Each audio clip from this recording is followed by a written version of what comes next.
What's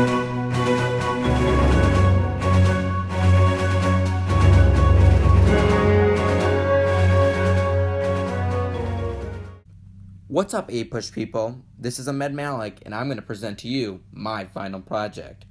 The topic we will be covering today is the 2015-2016 election. So today, we're going to take an in-depth analysis of the Great Divide in American society, more towards what are the underlying causes of why America voted the way it did in the 2016 primaries and the 2016 presidential election. So that gives us our essential question of today that we are trying to get an in-depth analysis of. Why issues in the country may have affected who a person voted for. But before we do this, we need to take a look of how the election unfolded.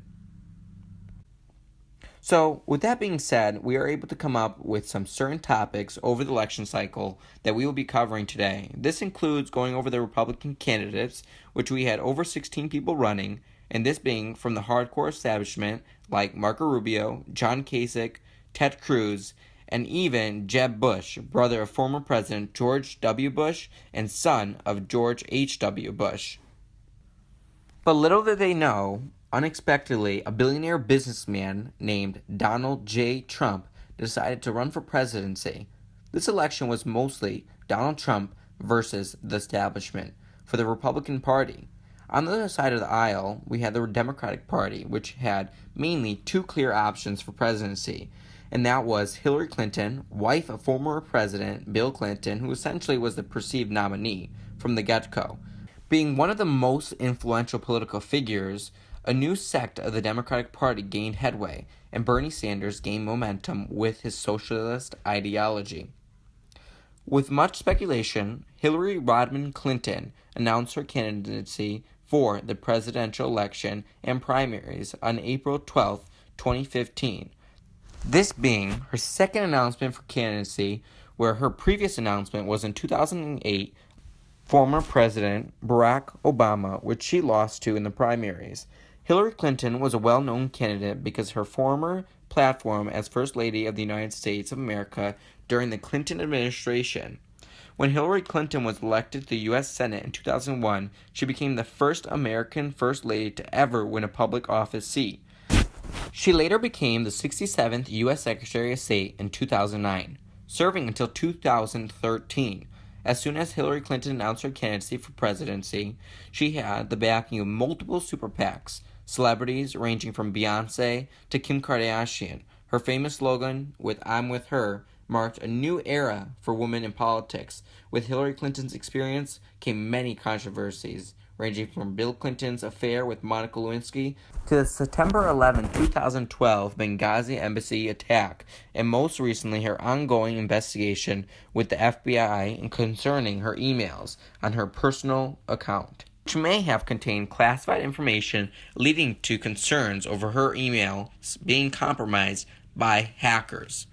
Hillary's support was very present in minority groups in the United States, giving the support to groups like Black Lives Matter and addressing the issues between racial violence and cop killings in the United States. Although being involved in politics for most of her life, Hillary Clinton ran on Obama-era policies ranging from Obamacare, climate change, pro-refugee admission from war-torn countries like Syria, and took a firm stance on Russia and its involvement in Syria. Hillary Clinton was undoubtedly one of the most qualified candidates, but her flip-flopping from being pro-border fence during the Bush administration to being anti-border wall. Her support from the Democratic Party thrived until an unlikely socialist candidate named Bernie Sanders, who announced his candidacy for president. In May of 2015, Bernie Sanders announced his candidacy for president of the United States. Under the Democratic Party, he ran on socialist views towards the economy and the health care. Bernie Sanders ran on a new message that took on American corporations and the rich in American society. Bernie Sanders' message was based on universal health care for all citizens. By reinventing Obamacare, he also took notice by raising taxes on the wealthy and giving tax relief for the middle class, and lower middle class as well. His campaign was mostly funded by his supporters, did not take any large contributions from any corporations. His views and stances made him popular with many young adults. Bernie Sanders, surprisingly, did not take Hillary Clinton on with attacks about her trustworthiness, but instead focused on the future of the country and his own personal policies on making America a greater nation. One of the most shocking moments in history would be the somewhat crazy presidential announcement for Donald J. Trump in June of 2015. Donald Trump was running as a Republican candidate with radical ideas and moderate ideas as well, that played somewhat to both sides of the aisle. He was immediately rejected by the Republican Party as a joke, and many Americans across the country. Hillary Clinton and Bernie Sanders took his statements on Mexican immigration in his announcement speech and his failed bankruptcies with his businesses as a way to show that he was a phony. The Republican establishment consistently joked that Donald Trump would never be able to win anything. What surprised many Americans was how so many people were interested in his ideas, and his support immensely grew and became the most popular Republican candidate. Some stances Donald Trump ran on were building a wall against the Mexican border to keep so-called rapists and criminals out of the country. He believed in major tax cuts for all Americans, including big corporations, and also tackled Obamacare, stating that it was a joke and failed attempt at a universal healthcare system for all Americans. He also took a firm stance against the frontrunner of the Democratic Party, Hillary Clinton, and her email scandal. After announcing his candidacy, Donald Trump attacked multiple minority groups in the country, including illegal Mexicans. As a result, many believed he was unelectable and would drop out of his run for the Republican nominee quickly. Although Donald Trump was the elephant in the room, you could not forget the Republican establishment and its other 16 candidates. Some of the most notable are including Ted Cruz, Marco Rubio, Jeb Bush, and John Kasich. Most, if not all, the Republican establishment was anti-Trump from the beginning. They believed that a businessman like him was not capable of running a nation. They also attacked him for his bankruptcies and his outlandish accusations against minority groups in the country. The Republican Party still ran on the same ideas as Bush, McCain, and Romney. Most Republicans were tired of hearing the same old information and felt disconnected with their candidates. Some policies that the Republican establishment wanted to pursue included immigration, Obamacare, taxes, and the constant threat of radical Islamic extremism, at home and abroad. Although Donald Trump ran on the same policies to an extent, the Republicans continued to question his character and his outsider knowledge as a threat to democracy and Republican ideology. As the Republican and Democratic primaries had begun, American media was surrounded by the fact that a person like Donald Trump was able to garner support so quickly. Many in the establishment for the Republican Party were surprised by Donald Trump's attacks at the first debate. During August 2015, Donald Trump took on all of his opponents at once, even attacking Fox News commentator Megyn Kelly for questioning Donald Trump and his attacks on women, calling them fat pigs and nasty. He responded only Rosie O'Donnell. His first debate, he did not vow to support the nominee of the Republican Party and accept the results. This came with uproar from many who were affiliated with the establishment and the media. Still, they took Donald Trump as a joke, and they felt that his continuous accusations and rhetoric was found offensive to many, and that his legitimacy was dwindling. Still, the American people gravitated toward Trump and his tough stance on immigration, economic reform, and healthcare reform, even while presenting no single policy on how he would fix any of those issues. Many people in American society took on Donald Trump for his outlandish attacks on minorities, this including Black Lives Matter and the new group called the Never Trumpers. They took on a Trump for his stance on immigration, his attacks on disabled reporters, and for Muslim refugees from entering the United States. This sparked movements across the nation to bring awareness to hate speech. It wasn't just Donald Trump that sparked interest with many. Bernie Sanders also saw a rise in his popularity between young college students and the middle-class community that felt disconnected with Washington. Although being a socialist, Bernie Sanders took Hillary Clinton on by proving what his vision was for America and what he has done instead of engaging attacks against her reliability and her ongoing FBI investigation. And one of the debates, Bernie Sanders was so fed up with hearing about her email scandal that he made a famous statement that the American people were sick and tired of hearing about her goddamn emails. During the primary season for both the Democratic Party and the Republican Party, it was shown that people undoubtedly supported Donald J. Trump and Bernie Sanders, which was surprising to both the establishment and many Americans. American people felt disconnected with Washington, and their two options were anti-establishment. As the debates went on between each party, many saw the Republican side as a joke, and especially the media. The media used the debates as an example as the Republican Party's fall and lack of organization. Having Donald Trump attacking multiple people on the stage, including the establishment, especially Jeb Bush, he took a firm stance against going into the Iraq War. After the September 11th attacks, which were refuted by tape leaks of him supporting Iraq before Congress voted on entering, Donald Trump used debates as a way to gain media attention. He used his outrageous claims and statements as a way to get free media publicity worth billions of dollars, tricking the media and getting his message across to the American people who felt they were left out from the country's future. During the first primaries for the Republican Party, it was noticed that Donald Trump was receiving more support than ever thought of before. During the first Iowa caucus, although losing it to Ted Cruz, Donald Trump came in a close second in a crowded field of Republican establishment candidates. With the New Hampshire primary just around the corner, Donald Trump surprisingly won, making him the frontrunner in the race. One by one, as each primary went on, Donald Trump was getting more and more delegates. As one of the most important battleground states, South Carolina played a big role in the fall of the Republican establishment and took a big chunk out of the Never Trump movement.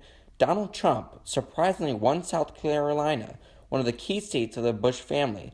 Jeb Bush, one of the leading Republican establishment members, dropped out of the race, giving Donald Trump more of an opportunity to be the Republican nominee. Although the Republican Party was in turmoil, the Democrats faced their own issues. Bernie Sanders and Hillary Clinton vowed to take on each other based on their policies for the American people, and not make remarks toward one another that was unnecessary like the Republican side. Hillary Clinton had her own challenge of not being able to connect with the modern American voters as the way Bernie Sanders was able to. Hillary Clinton had a cloud over her head from the investigation and her lackluster performance as Secretary of State. Many people felt that she was untrustworthy. It was not honest. Her lack of connection with the American people made her one of the most disliked candidates, but this was the same for Donald Trump. He also was perceived as one of the most disliked candidates in all of presidential history. As the primary season went on for the Democrats, Hillary Clinton had a superdelegate backing from the beginning, when Bernie Sanders had a very small amount compared to her. But still, Bernie Sanders shockingly came very close in every state against Hillary Clinton and was picking up states, keeping the election very close between one another. Many Americans felt connected with Donald Trump, though. Because his outsider perspective on politics, he challenged the Obama-era policies that many Americans felt were failing. He took a strong stance on putting America first and its interests in the world. He also felt the constant threat from foreign entities like ISIS gave reason to have no refugee admission and a ban on Muslims entering the country. He also took a firm economic stance, as well, that hit close to many middle-class Americans that were working hard. He felt that America was treated unfairly from other foreign nations like China, who he said was a currency manipulator. And he also took a firm stance on bringing back coal, which played a well in the Rust Belt states, where he needed to win. He also took a firm stance on climate change, saying that it most likely does not exist, and that he needed to put American interests first.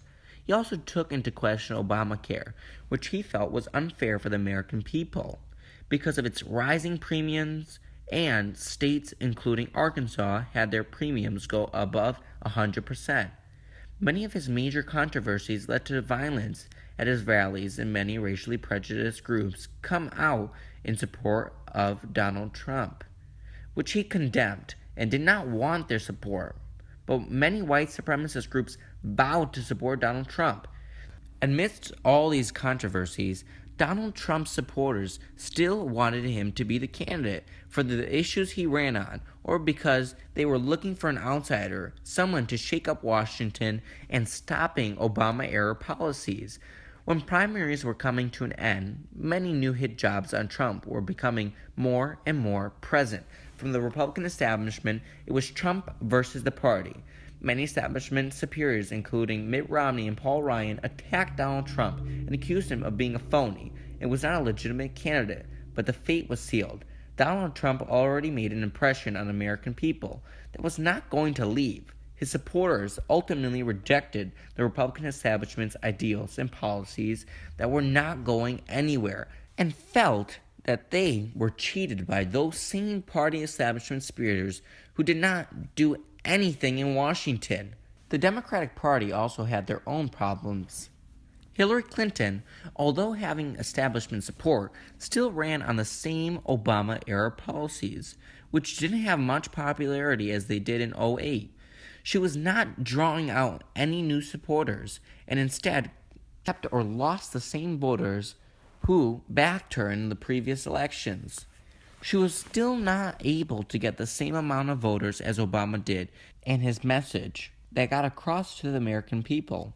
Surprisingly, Bernie Sanders brought in more voters with his economic socialist ideas that interested many young college students. He believed that his new reformed tax code was the reason why many Americans were gravitated towards him, and this was ultimately why Bernie Sanders rose in popularity, and he brought unity for his sect of the party. As the primaries came to a close, and it was clear that Hillary Rodham Clinton would be the first female candidate for the presidency of the United States, and overcame Bernie Sanders' policies and rigorous attacks from Donald Trump throughout her primary season campaign. Her superdelegates were ultimately the reason to why she was put over the top to garner the nomination for presidency of the United States. On the Republican side, all the talks in the media suggested that there would be a contested convention. Donald Trump was able to gain more support and get over the amount needed to be Republican nominee by Ted Cruz dropping out of the race for the White House. Now, it would just be between Donald Trump and John Kasich, who was still very unpopular with many and was an unknown candidate that didn't interest many Americans. As Kasich dropped out, Donald Trump grasped the nomination as a person who defied all odds and took on the Republican establishment itself and defeated all the people that doubted him, from the media to the Democratic Party. Now, it was Donald J. Trump versus Hillary Clinton. As the presidential election was coming to its final lap, the rise of racial tensions was growing tremendously, particularly derived from multiple cop killings and Donald Trump's campaign rhetoric. Groups like Black Lives Matter brought into perspective the racial inequalities and brought to light the black killings by cops. Many cases can be seen below of cop killings that resulted in multiple protests around the nation. These protests often turned violent, and looting of businesses in the surrounding areas became more present as protests went on. Hillary Clinton supported the victims and blamed cops for rushing to conclusions about blacks and felt that the racial tensions motivated the killings, whereas Donald Trump said that cops were not at fault, but to be more aware and hesitant of using deadly force. As a last resort, many racial crimes were becoming more and more present, not only from racist groups like the KKK writing slurs against the blacks, but against Muslim Americans, who were often discriminated against during the presidential election. Hate crimes towards Muslim Americans rose to an all-time high, with mosques being targeted by anti-Muslim people. Many Muslims lived in fear because of the same rhetoric Donald Trump was promoting. Trump's attacks on Muslim refugees and his so-called Muslim ban that was later walked back, but still took a firm stance on any refugees coming in from the Middle East, accusing that some may have been linked to ISIS.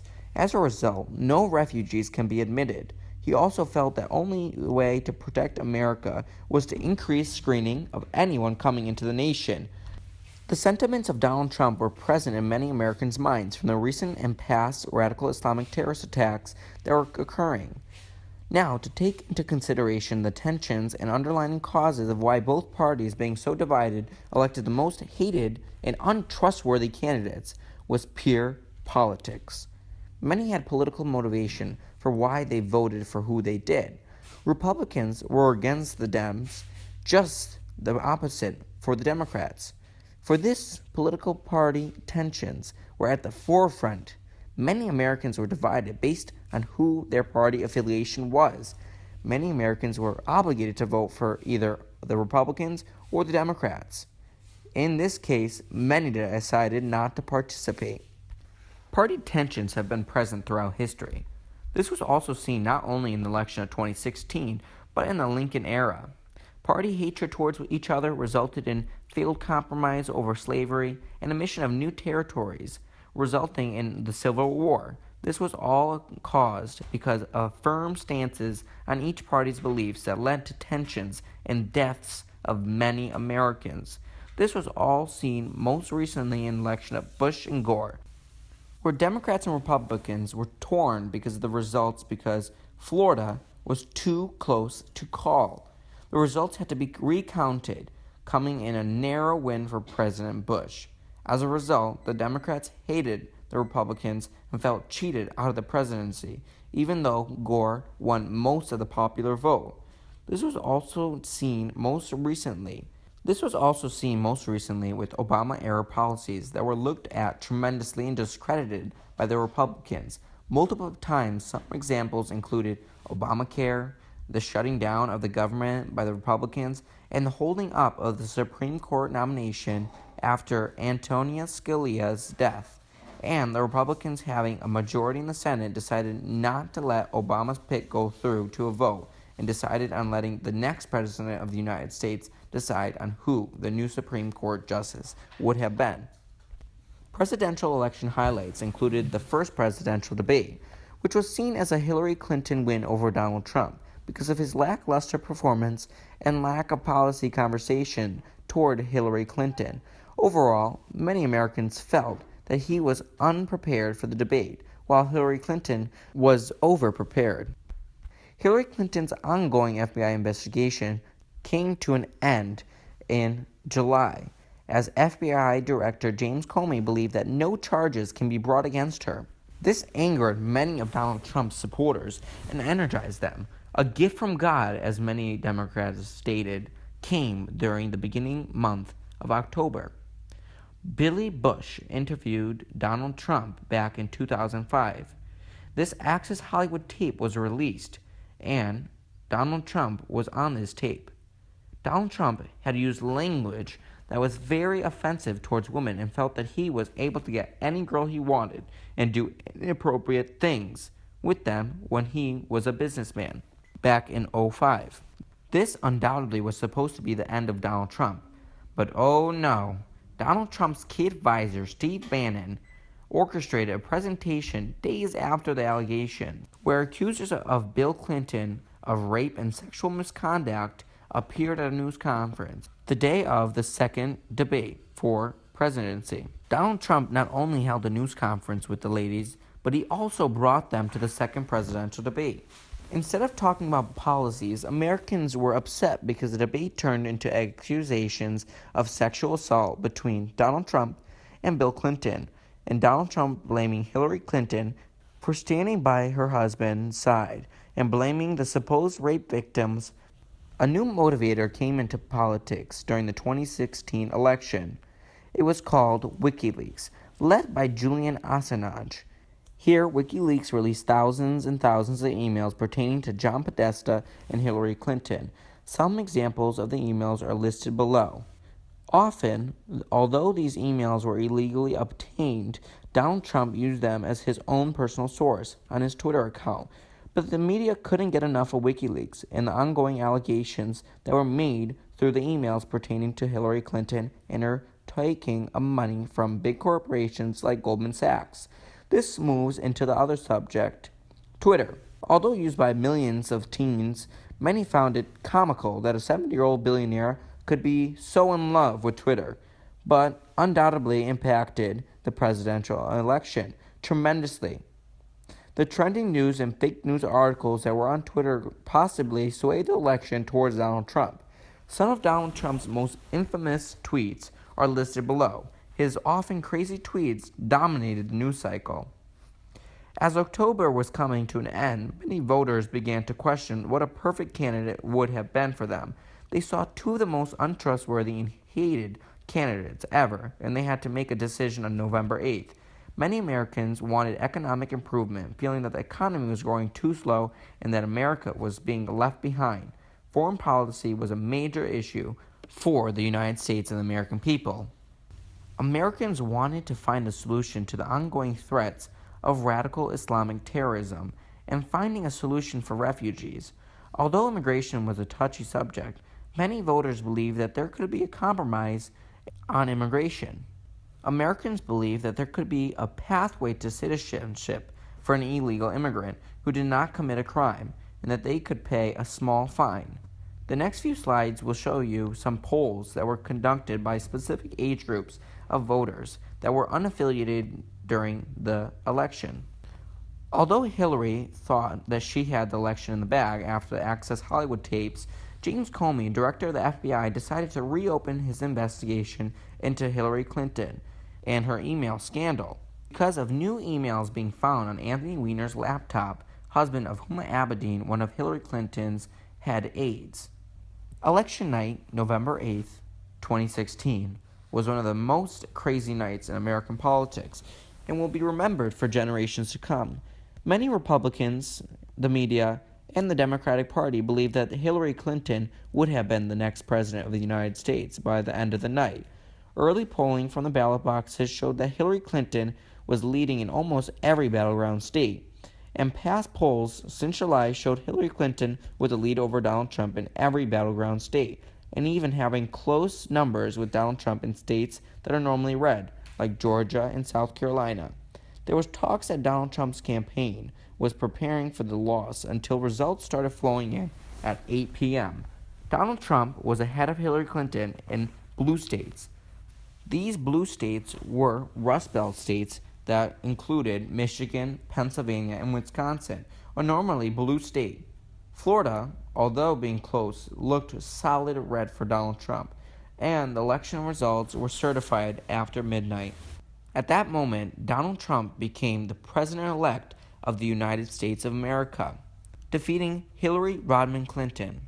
Many came to question how one of the most disliked candidates ever was able to win, even when having the odds stacked against him with rhetoric and sexual allegations against him, who even had no former political office held. The period after Donald Trump's win would be considered one of the gloomiest periods in American history.